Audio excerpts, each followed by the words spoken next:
এদিকে সবগুলো সংস্কার কমিশনের প্রতিবেদন জমা দেওয়ার পর আগামী ফেব্রুয়ারির প্রথম বা দ্বিতীয় সপ্তাহে সংস্কার নিয়ে রাজনৈতিক দলগুলোর সাথে সরকার আনুষ্ঠানিকভাবে বৈঠক করবে বলে জানিয়েছেন উপদেষ্টা সৈয়দা রেজওয়ানা হাসান।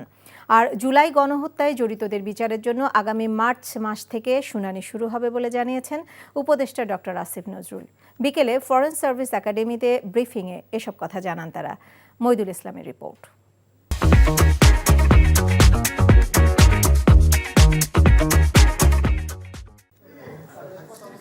চারটি সংস্কার কমিশনের প্রতিবেদন জমা দেওয়ার পর আনুষ্ঠানিক ব্রিফিংয়ে উপদেষ্টা পরিষদের সদস্যরা জানান কিভাবে এবং কোন প্রক্রিয়ার মধ্য দিয়ে বাস্তবায়ন হবে সংস্কার কমিশনের সুপারিশমালা।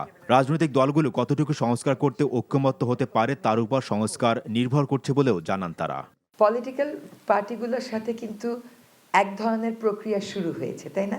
কারণ তারা তাদের লিখিত মতামত দিয়েছেন। তো কাজেই আলোচনাটা, আনুষ্ঠানিক আলোচনাটা আমার ধারণা কমিশন প্রধানরা যখন একটা পর্যায়ে চলে আসবেন ফেব্রুয়ারির মাঝামাঝি জায়গায় আনুষ্ঠানিকভাবে শুরু করে দেওয়া হবে। মাননীয় প্রধান উপদেষ্টা বলেছিলেন যে আমরা ন্যূনতম কিছু সংস্কার সম্পন্ন করে যদি ইলেকশন করতে চাই তাহলে এই বছরে হবে, আর যদি আমরা আরও কিছু সংস্কার প্রত্যাশিত মাত্রায় করতে চাই তাহলে কয়েক মাস লাগতে পারে, সেটা হচ্ছে সামনের বছর জুনের মধ্যে। তো আমাদের সংস্কার কমিশনের প্রস্তাবের ভিত্তিতে রাজনৈতিক দলগুলোর সঙ্গে যখন আলাপ করা হবে এটাই আমরা আইডেন্টিফাই করার চেষ্টা করব যে ন্যূনতম সংস্কার কোনগুলো আছে এবং এই বিষয়ে রাজনৈতিক মতৈক্য আছে কিনা। ব্রিফিংয়ে জানানো হয় জুলাই আগস্ট নৃশংস গণহত্যার বিচার অবশ্যই হবে এবং আগামী মার্চ মাস নাগাদ আন্তর্জাতিক অপরাধ ট্রাইব্যুনালে বিচারের শুনানি শুরু হবে। আপনাদের নিশ্চিতভাবে বলতে চাই বিচারের কার্যক্রম অত্যন্ত সাবলীলভাবে চলছে।